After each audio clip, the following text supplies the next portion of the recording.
اعوذ بالله من الشیطان الرجیم. بسم الله الرحمن الرحیم. الحمد لله ثم الحمد لله والشکر لله ولا حول ولا قوة الا بالله العلی العظیم. ما و شما الحمدلله به فضل الله در سپاره 29 در سوره القلم رسیدیم و سوره القلم، این سوره را سوره القلم میگن چرا که این سوره مبارکه که است سوره است که تمدن اسلام را بیان میکنه. این سوره مبارکه چرا تمدن اسلام را بیان میکنه؟ چون در عصری که اونجا عصر جاهلیت بود و مردم به طرف غلطی میرفتن، الله متعال بر از امت اسلام که امت متمدن است معجزه پیغمبرشان کتاب گشتن، کتاب که قرآن عظیم الشان است و خالق متعال قسم یاد کرد به قلم.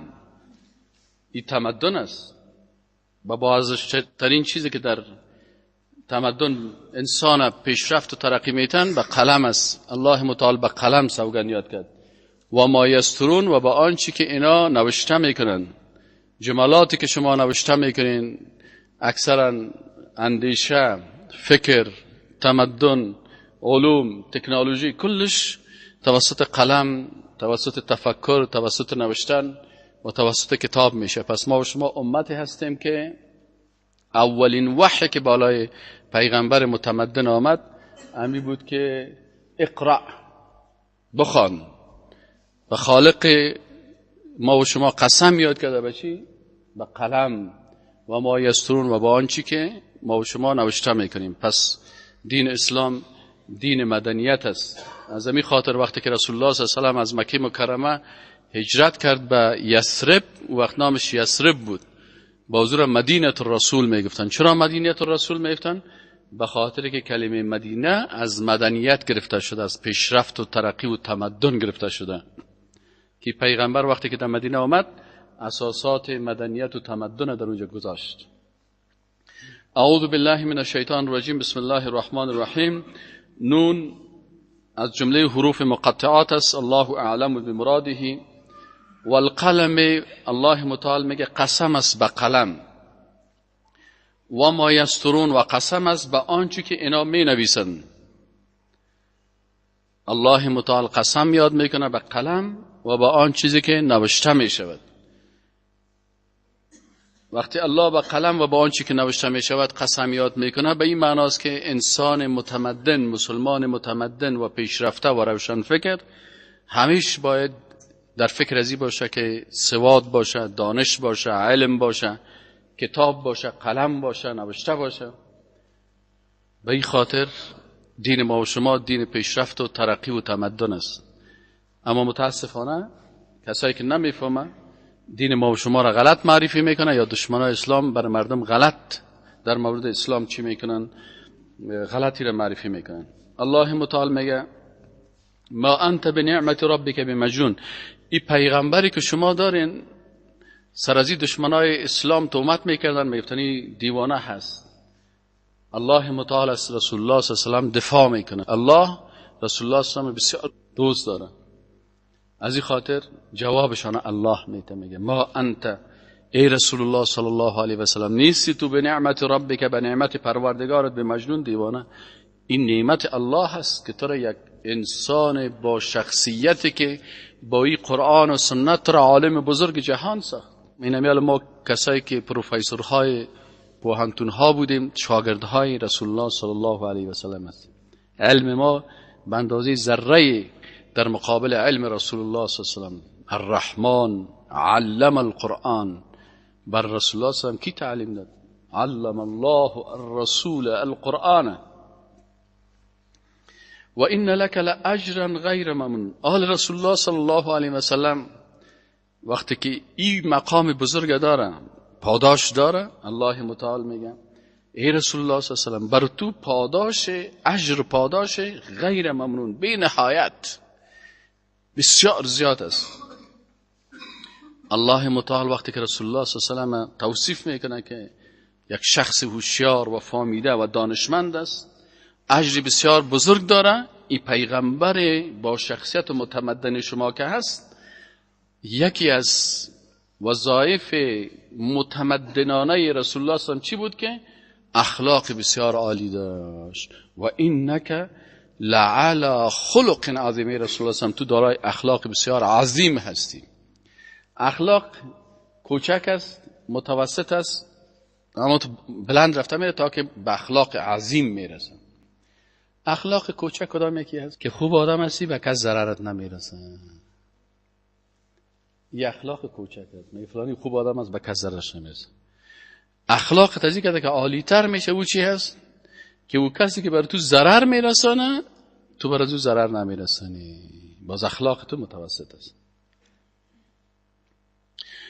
اخلاق عظیم از که بالاترش کدام یکی است؟ که یک نفر بر تو ضرر میرساند تو بر از اون نیکی میکنی. مرحله اول خودت به کس ضرر نمیرسانی.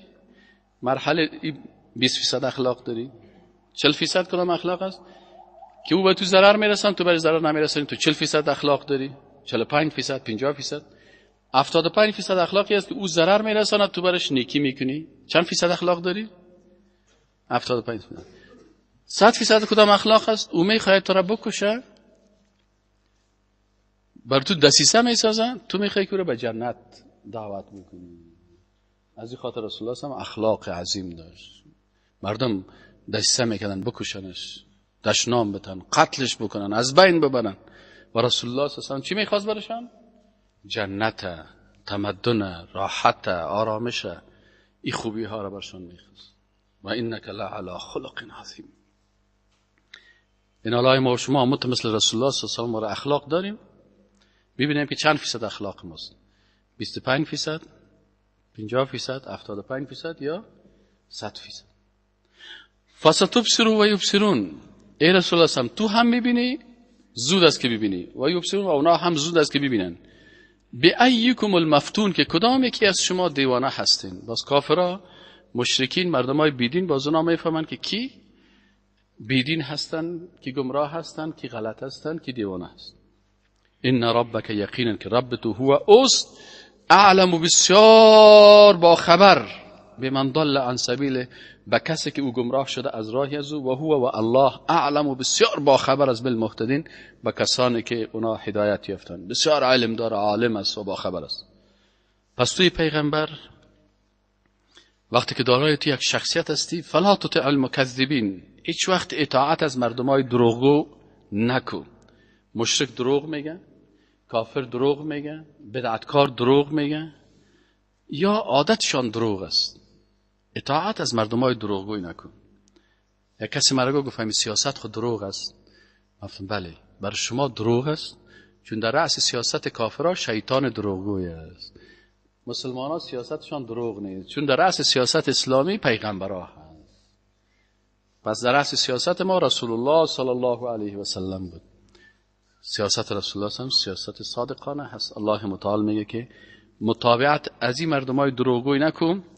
این دروغگویا چی عادت دارن؟ ودو، آرزو دارن، لو تدهنو، که اگر تو نرمی بکنی. دهن در زبان عربی روغن میگن.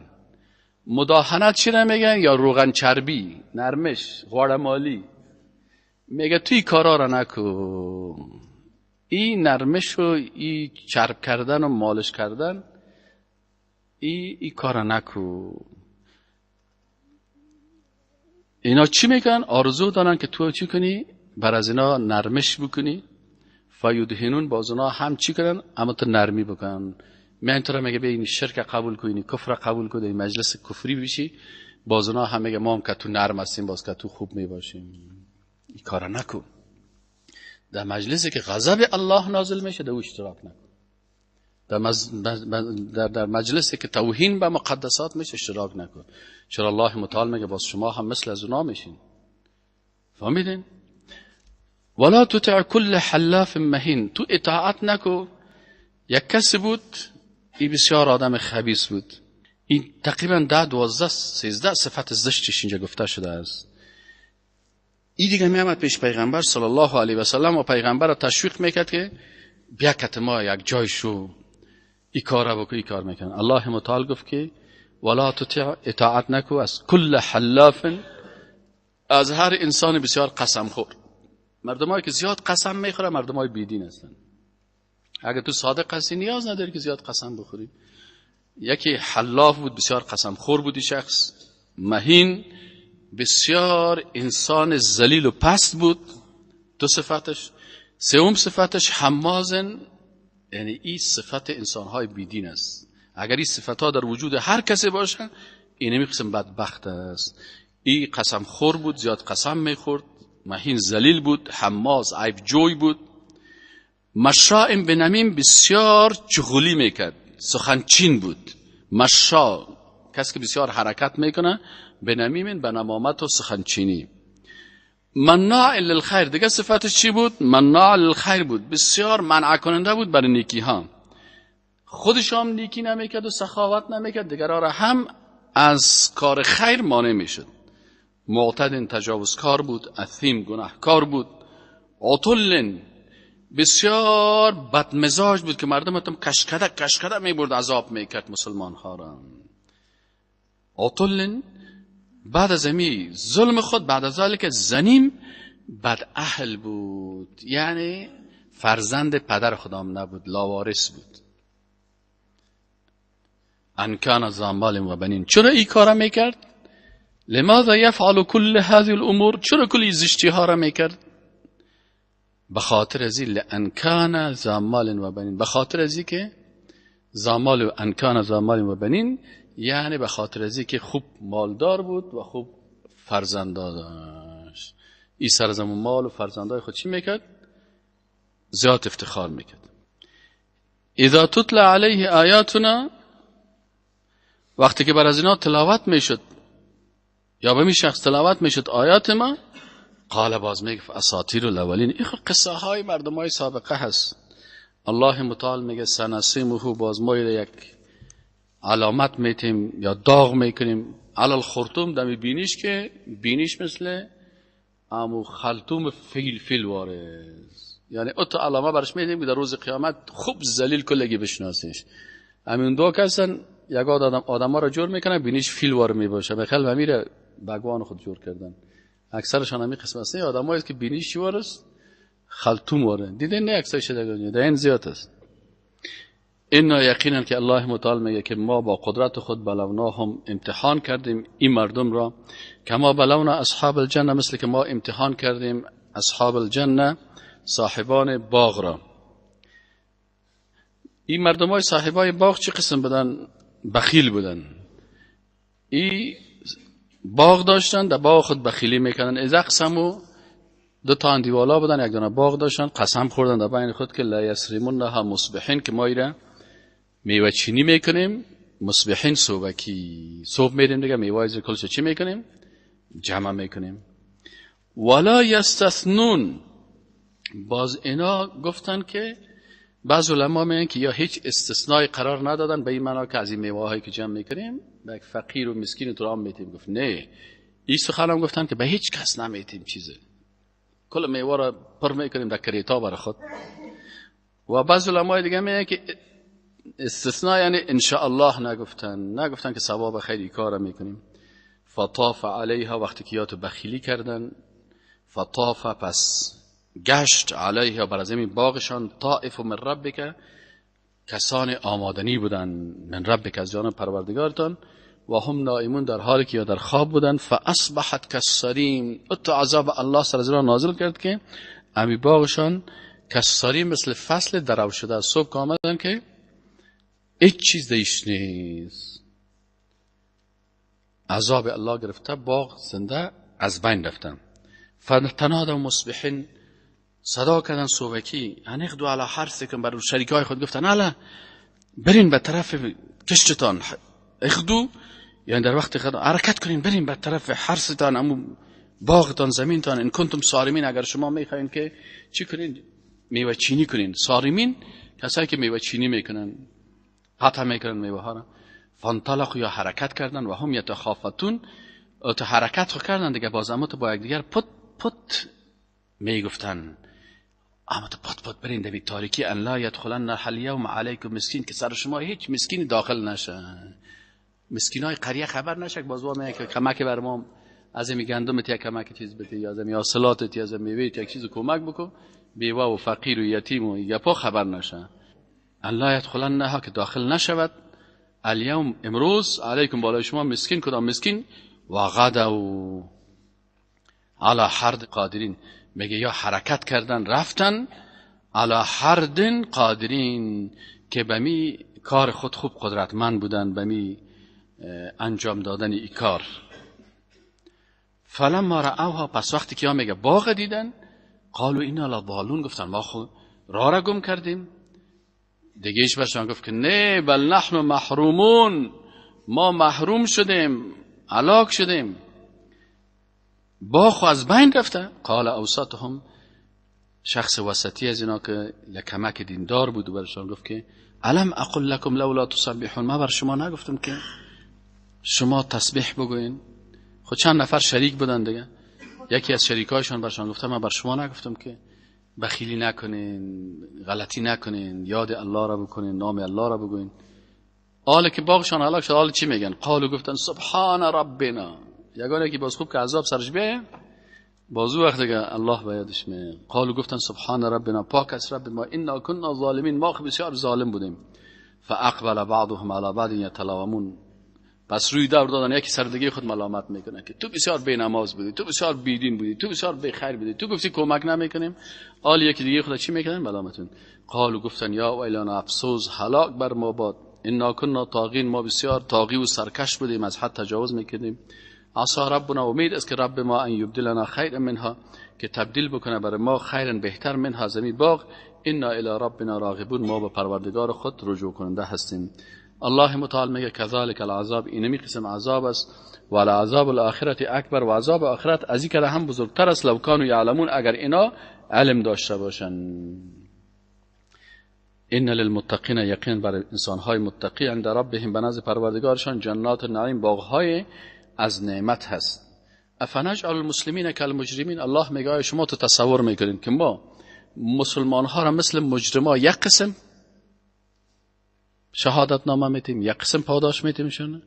آیا مسلمانی که به الله و شریعت الله تسلیم است با مجرمی که سرکش است یک قسم میباشن؟ ما لکم، چی شده شما را؟ کیف تحکمون، چه قسم شما فیصله میکنین؟ ام لکم کتاب فیه تدرسون، آیا شما کتابی دارین که دو درس بخونین؟ ان لکم فیه لما تخیرون، که دو کتاب چیزی باشه که شما او را اختیار میکنین و پسند میکنین. ام لکم ایمان علینا، یعنی که شما کدام وعده و پیمان و سوگندی دارین بر ما، بالغتن که رسیدنی است الی یوم القیامه، تا روز قیامت. ان لکم لما تحکمون، که یقینا باشه بر شما او چیزی که شما میکنین. یعنی کدام پیمان دارین که ما بر شما گفته باشیم که هر چه دلتان شد بکنین؟ سلهم، از پیش از اینا سوال بکو، ایهم بذلک زعیم، که کدام یک از اینا به این کار زعیم و ضامن هستن؟ آیا شما کدام ضمانت دارین که بر شما اختیارات داده شده باشه که هر بدبختی بکنین سر شما هیچ عذاب نبیه؟ بعضی کساس میگه وقتی که مسلمان بودی دیگه هر چی که کردی، یا تا کسی خداباری کافرا هست، این مسلمان ما که هر بت پرستی بکنیم، قبر پرستی بکنیم، هر چی بکنیم الله ما رو مؤاخذه نمیکنه. شراب بخوریم، زنا بکنیم، الله متعال میگه قسمی نیست. الله متعال حکم شمی است که الا الذين آمنوا وعملوا الصالحات وتواصوا بالحق وتواصوا بالصبر. سلهم ایهم بذلك زعیم، سلهم سوال بکن از ایشان، ایهم کدام یکی از اینا، بذلك بمی سخن زعیم ضامن هستن، ام لهم شرکا، یا بر از اینا شریکای هست، فلیأتوا بشرکائهم، یا بیارن امو شریکای خدا، ان کانوا صادقین، اگر راستگویی هستن. الله متعال میگه این کسایی که دروغ پردازی میکنن و غلط میکنن و دین درست تطبیق نمیکنن، در روز قیامت باز وقتی که دیگه بنده های الله در مقابل الله استاد میشن و به الله سجده کرده میتونن، باز مردمای بیدین او وقت باز همین تخته پشتن اما تو مثل سیخ و گرفتگی میباشه که خدا کش کرده نمیتونن.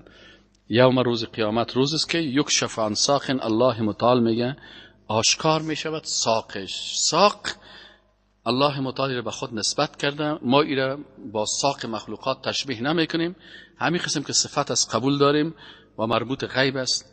الله متعال وقتی که کشف میکنه و یدعون الی السجود، باز این مردم خواسته میشن که بیاین سجده کنین بر الله در مقابل الله، فلا یستطیعون، باز مردمای بیدین استطاعت نمی داشته باشن که سجده بکنن.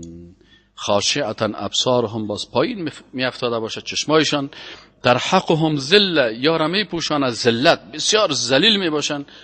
چرا ذلیل میشن در روز قیامت؟ و قد کانوا یدعون الی السجود، در حالی که اینا دعوت میشدن به سجده، و هم سالمون، در حالی که سالم بودن با سجده نمیکردن. در دنیا تکبر میکردن. برو برادر میگه نماز چی کنیم، عبادت چی کنیم؟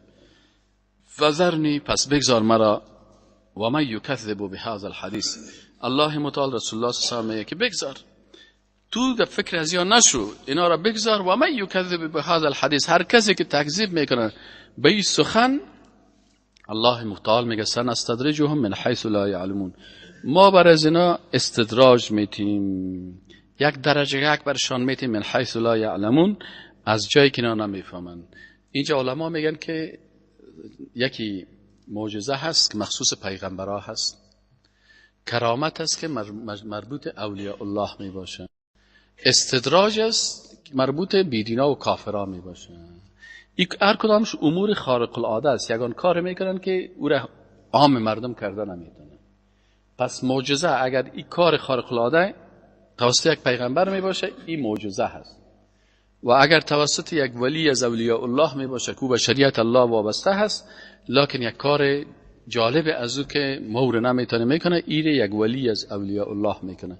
مثل که پیش بی مریم که ولی از اولیاء الله بود، برازی میوه تابستان در زمستان برش آورده میشه. و یکی استدراج است که بعضی کارهای خارق العاده میکنن که ایره کافرها میکنن. شما اگر در هندوستان برین ببینید که یگان فالبین و جادوگر این در دیوال تو راه میرن، یگان طرف میخ از اینجا خود چخ میکنه، از اینجا خود میکشن. این استدراج گفته میشه. الله متعال میگه سنستدرجهم، ما اینا را استدراج میتیم، یک درجه برشان میتیم، من حیث لا یعلمون، از جایی که اینا نمیفهمن، و املی لهم، ما برشان مهلت هم میتیم. ان کیدی متین، الله متعال باز میگه همو تدبیر ما و برنامه ما بسیار متین زبردست است. بر کافر، مشرک، ملحد، بدعتکار فرصت میتیم که باز نگویه که یا پروردگار اگه ما را وقت میدادی ما خوب آدم میشدیم. خوب بر چندین سال وقت میتیم. ام تسألهم اجر، ای پیغمبر سم، شاید بعضی کسا بگن که البته پیغمبر از پیش از اینا کدام تقاضا میداشت که اگر ما براتون درس میتون باز بر ما معاش بدین. بازی بیچاره به خاطر فیس درس نمیخواندن، میگه فیسش بسیار بلند است. ام تسألهم اجر، آیه پیغمبر تو از اونا کدام فیس خاصی، کدام پاداش؟ فهم، پس ایشان من مغرم مثقلون، از غرامت همین پولی که پول ندارن، مثقلون سرشان گرانبار است. گپ تو را قبول نمیکنن، نمیشنون، در حالی که پیغمبر هیچ اجر و پولی از اینا نمیخواست. ام عندهم الغیب، یا ای که به نزد از یا غیب است، عالم غیب هستن، فهم یکتبون، باز اینا نوشته میکنن. پس معلوم میشه که یا هیچ کدام از اینا ندارن یا کلشان دروغگوی هستن. آل بر رسول الله صلی الله علیه و آله فصبر، پس صبر بکن، لحکم ربک، به حکم پروردگارت، ولا تکن، و نشوی پیغمبر سم که صاحب الحوت، مانند صاحب ماهی. و صاحب ماهی یونس علیه السلام بود. یونس علیه السلام وقتی که دید که قومش دین قبول نمیکنه، بسیار دلتنگ شد، سرش فشار زیاد آمد، قارش زیاد آمد. ولا تکن که صاحب الحوت، مانند صاحب حوت که باز ای از قوم خود وقتی که برآمد، باز در کشتی بالا شد، از کشتی در شکم ماهی رفت. دیگه گفت مثل از او نباش که دلتنگ شوی، بلکه صبر بکن.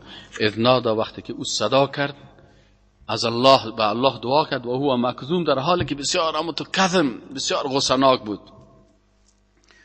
الله متعال میگه لولا ان تدارکه نعمت من ربه، اگر برای یونس علیه السلام نعمت الله نمیرسید، لنبذ بالعراء، ای انداخته میشد در یک میدان بیگیا، و هو مذموم، در حالی که بسیار حالتش سخت می بود. لکن الله سرش رحم کرد، فاجتباه، پس او را برگزید، ربش ایره به چی برگزید؟ به پیغمبری. فجعله من الصالحین، ایره گرداند از جمله صالحان. و این یکاد الذین کفروا، و نزدیک از کسانی که کافر هستند، لیزلیقونک بابصارهم، که اینا تو را بزنن با چشم خود. و کافرای جادوگر و تو را که هستن، بعض اوقات با چشم میخوان که یک کسی را ضرر برسانه. لما سمعوا الذکر، وقتی که اینا میشنیدن قرآن را، و یقولون، باز میگفتن انه لمجنون، ای دیوانه هست. و ما هو و این قرآن کس نیست الا ذکر، مگر این قرآن قانون است، شریعت است، پند است، حکم است. برای کی؟ برای للعالمین، برای تمام بشریت. یعنی تمدن اسلام تمدن منطقوی نیست، بلکه تمدن چی هست؟ تمدن جهانی است که از زمان آدم علیه السلام شروع شده تا زمان رسول الله صلی الله علیه و سلم و توسط قرآن و سنت تا روز قیامتی ادامه پیدا میکنه.